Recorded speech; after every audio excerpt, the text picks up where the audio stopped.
Ito mga pare, day my life. Pagkatapos natin maayos sa small flood control, tatambakan naman ng graba para hindi lumubog yung lupa, kasi lupa lang to. At papantayin kung paano pantayin.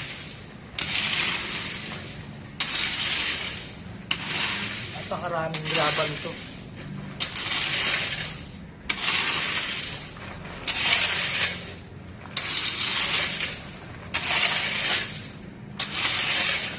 Pinabastahan na rin to para sa pagdating ng bagyo, para hindi maging maputik dito sa lugar na to.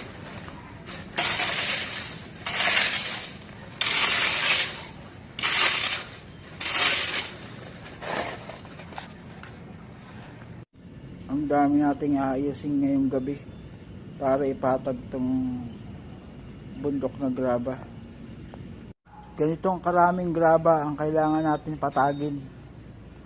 Gabundok, bumaba na yan, napatag na sa garahe at sa hinukay kong small flood control. Yan, natapos na, mulan kanina pero wala nang baha, okay na. Ito mga pare, pagtsatsagaan natin itong tapusin mga pare. Tsatsagaan tapusin para patagin.